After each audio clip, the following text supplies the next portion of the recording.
What's going on, you guys? So the Las Vegas Raiders are going to have a lot of decisions to make heading into the 2025 offseason. And yes, there's been some good.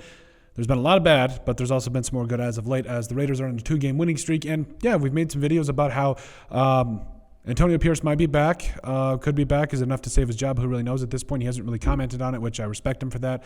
And obviously, Mr. Davis and company, like, they've been very boisterous about, obviously they're not happy. This season has not gone the way that anybody thought it would go. But I think overall that there's a lot of things that the Raiders can do in the offseason that I really think could help out the team a lot more and potentially be a best case scenario. So let's go ahead and do the 8 moves for the Raiders that they need to make in the 2025 offseason. And it starts with, again, I understand that he has been a little bit of a player favorite, but I do think that you have to move on at this point. I think that even though it's not all on him inheriting a roster like this, I think that you do have to look at the fact that even though it wasn't the best roster, he still could have handled things a lot differently and better, especially with things like the Aiden O'Connell situation. Should have started him right away, not brought in Gardner Minshew, build around him, or maybe get somebody else better in the draft.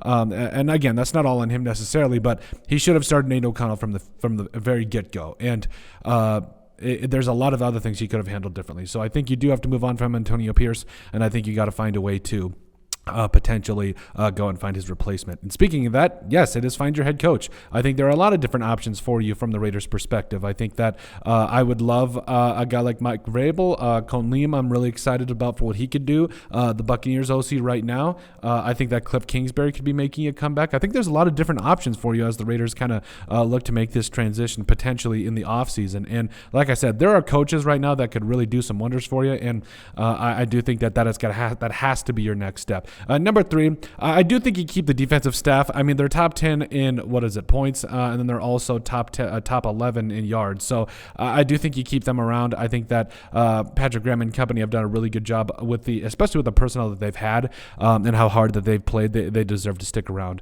I think number 4 is you got to keep some key players, being like guys like Jacoby Myers, Malcolm Koonce, I think should be back.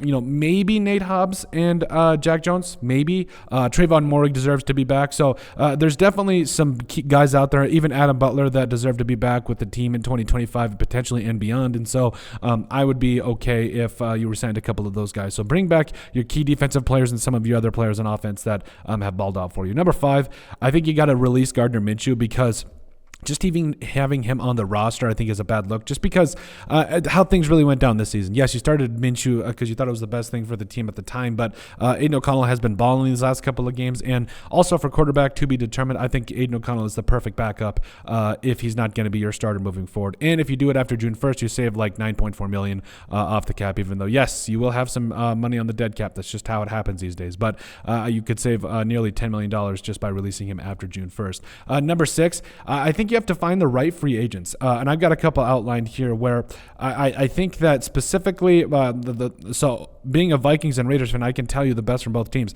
There's a lot of different players that the Vikings signed this offseason that made some sense and that did some good things for them. Andrew Van Ginkel, Jonathan Grenard, Sam Darnold, Aaron Jones, just an MFU. Blake Cashman's another one. Like, most of them were defensively, but I mean, just looking at these for the Vikings, or like a couple that are on the Vikings, like Cameron Bynum and Aaron Jones, there's a couple of guys out in free agency that I think if you sign the right ones, it could really mean some good things for your team. Guys like Trey Smith, who's played very well for the Chiefs ever since coming up out of Tennessee. The blood clots issue, even though they weren't an issue. DJ Reed, I think, would be a fantastic fit in your defense. Also, Justin Fields, I think, at the very worst, would make a very good backup quarterback if you don't trade guys like Aiden O'Connell or maybe make him the potential starter.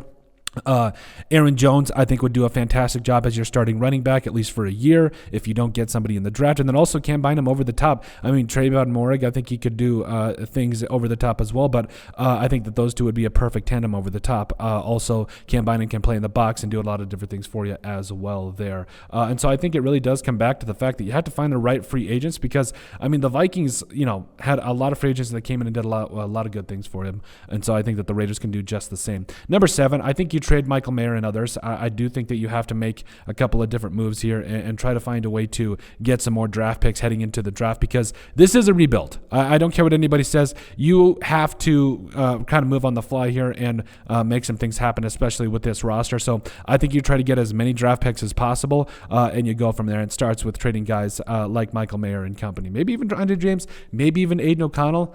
No, God, no, not Brock Bowers. I know what you're thinking. And finally, number 8, you got to go get your franchise quarterback. If you think that is Aiden O'Connell, fantastic. I'm good with that. Let's move on. Let's figure something else out. But if you were not sold on Aiden O'Connell, go get your guy. We've said it for the last, 3 years now, where you got to find a way to go get your guy. Like, sooner or later, at some point, you have to go get the guy that is going to build your franchise around there. You're going to build your franchise around it, rather, and that is going to be the face of it. And so, again, whether that's Sanders, whether that's Ward, maybe it's Sam Darnold, I don't know. But if whoever you bring in as the head coach, they have to be sold. Like, this is it. Let's build around them, and let's go from there. But overall, let us know what you guys think. Do we have it completely wrong? Are the Raiders going to go in a completely different direction? Who knows? Let us know what you guys think about our offseason moves that the Raiders need to make. Make sure you guys like, comment, and subscribe down below, and we'll see you on the next video.